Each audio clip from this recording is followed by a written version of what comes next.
Take a good deep breath and feel into this one. Where is it affecting, with this energy, all these changes, where is it affecting in your mind or your thoughts? Your mind or thoughts. What's happening right now in the mind and thoughts? Yes.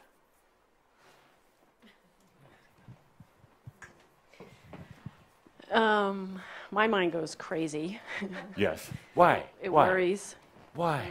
It's trying to keep me safe, because Really? if I let go of that program, I don't know what's going to happen. Yes.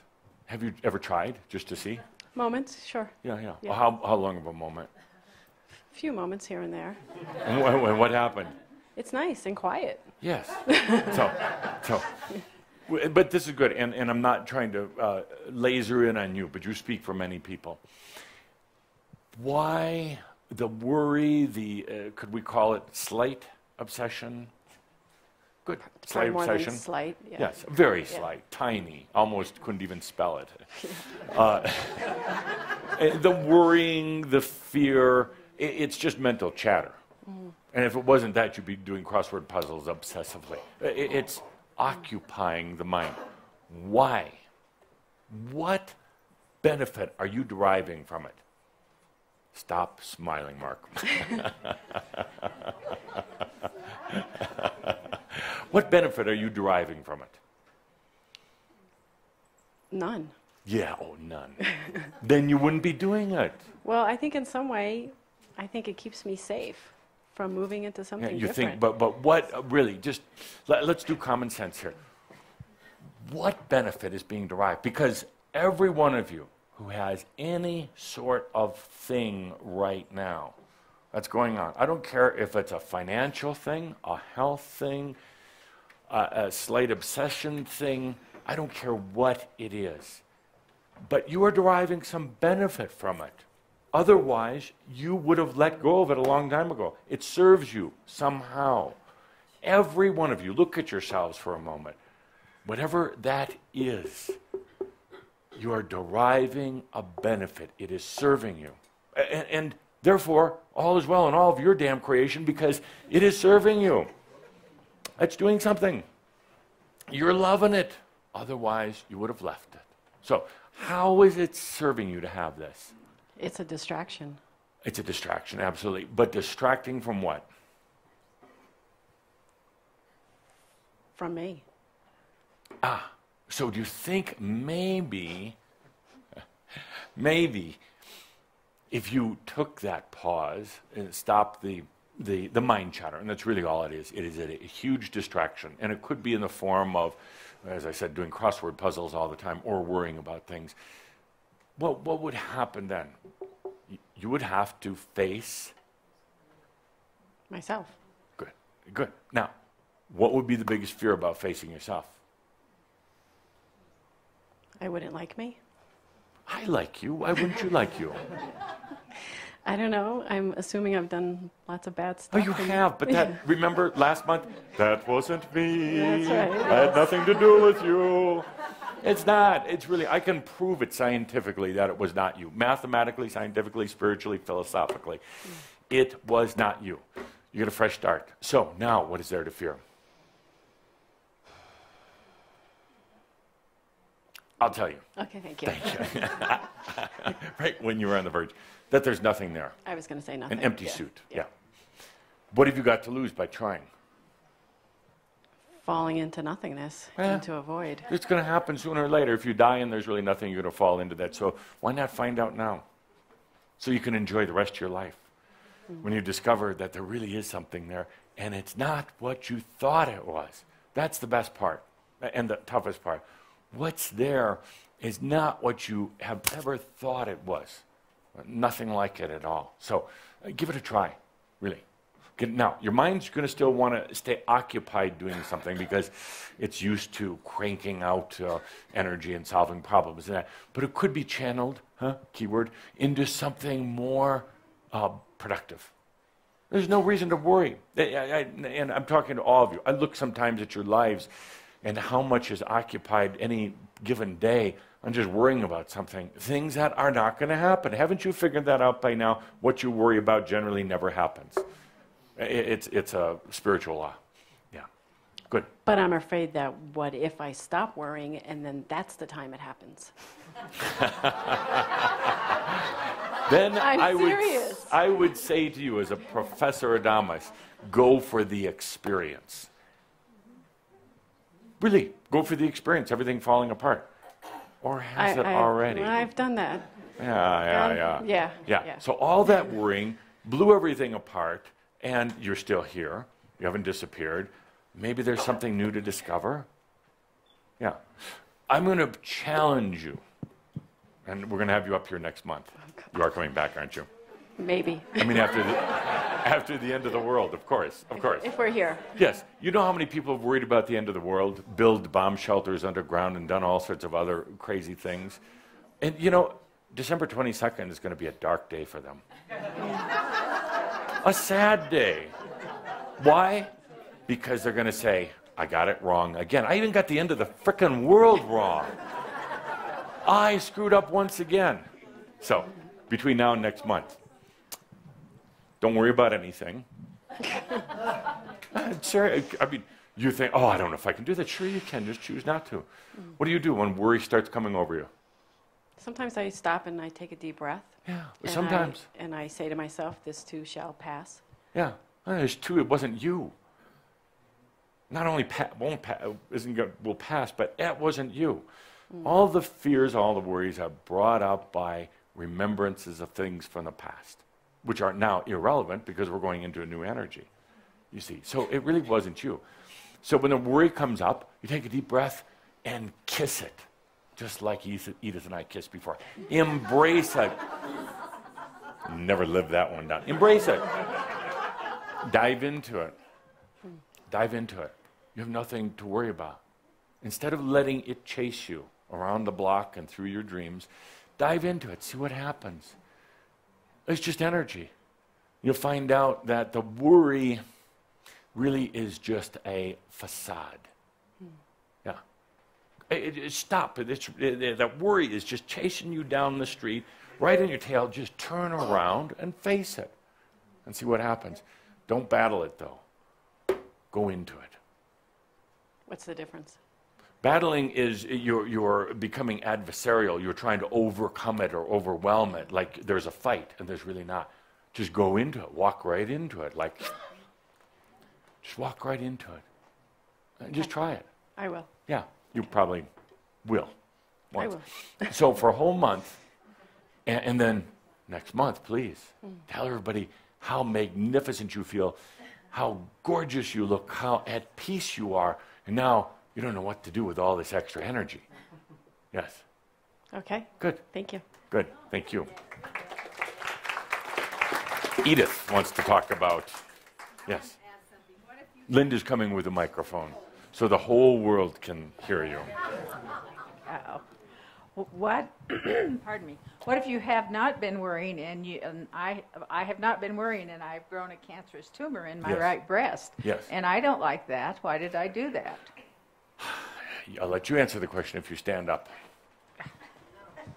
Why? That's a really good question, because here we are, spiritual beings, and suddenly, boom, cancer. What's that about? I don't know. That's why I ask you. You do know.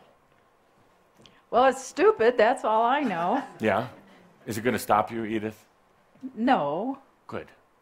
And what are you going to do? Well, that's what I'm having a hard time deciding. Yes? Whether to get a lumpectomy or have the whole breast cut off.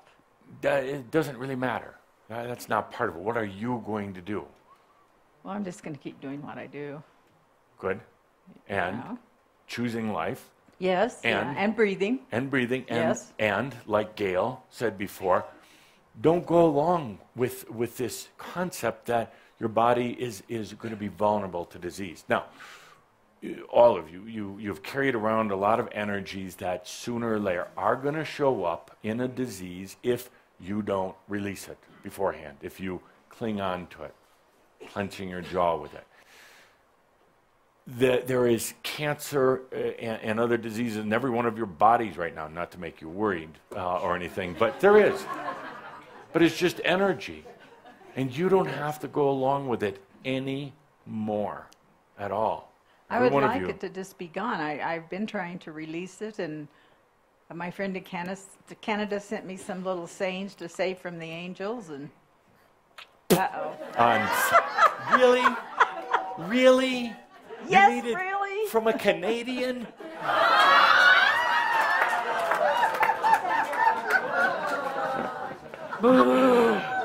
You've been hanging out with the humans too long. You're turning into a bigot.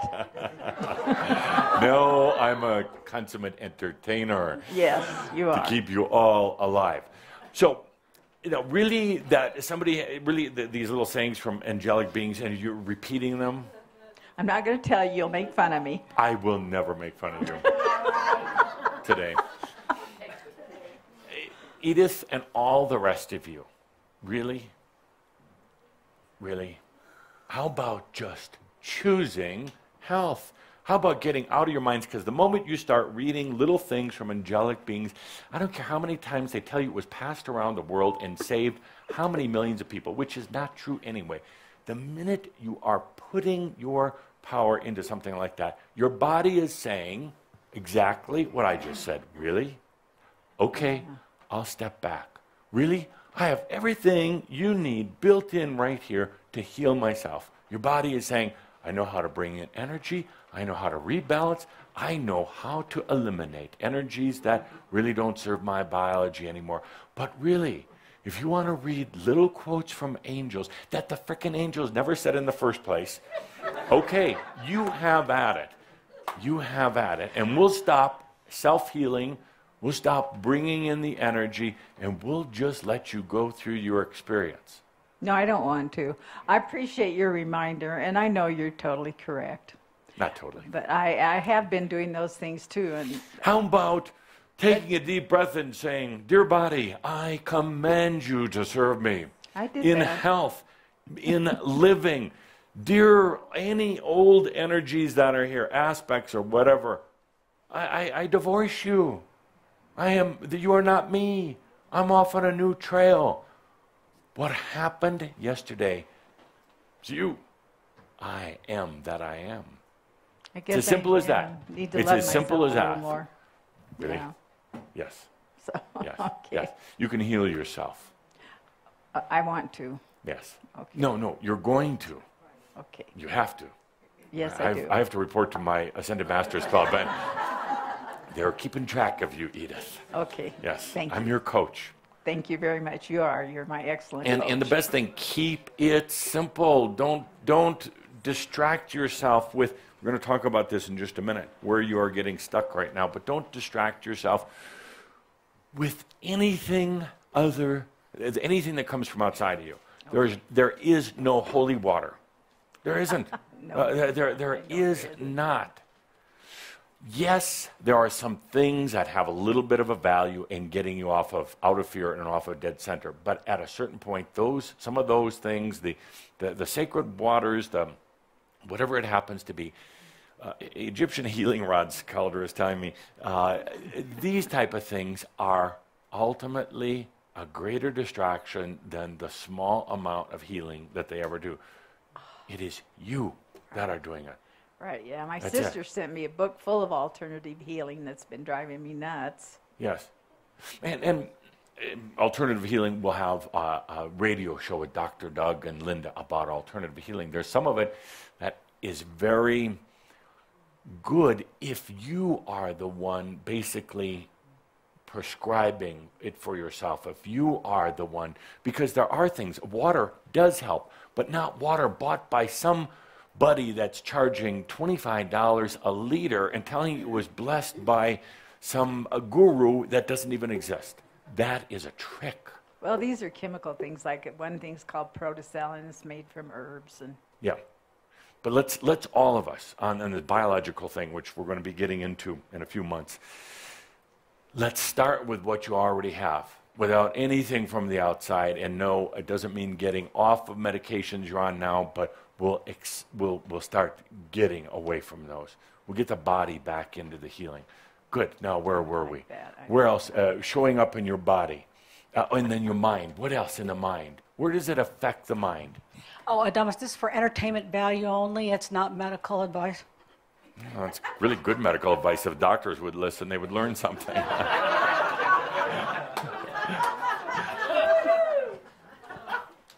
It's advice for those in the medical profession. Very good. Yes. Short-term memory. Short-term memory, why is that? Why is that? Yeah. I think it's sort of relief from thinking. Yes. Yeah. Short-term memory. How about long-term memory? How about just memory? That's not too bad, but my short-term memory. Short-term memory. And I wait maybe an hour later, it'll come back. Yes. Do you remember what I say after a channel? Oh, I am done. You don't have to answer. No. The peanut gallery back there. Why the short-term memory loss? I think it's sort of a relief from something, from having to think How or having to deal how with about stuff. a changeover from mental system to creative intuitive system? A different type of knowingness, knowledge, wisdom. Long-term memory is like filing something on a computer. It's stored back there somewhere. Short-term is more about the feeling that you get. When you walk out of here, please don't remember what I said, but feel what you created for yourself. Big difference. So the mind is changing its functions. Good. We'll stop there with our questioning on this portion of the pop quiz. There are a lot of changes going on right now, and then in the next few weeks they're going to affect the planet, your body, and your mind. Good. Let's take a deep breath with that. Moving on to the next subject. I'll go quickly. We have a lot to cover.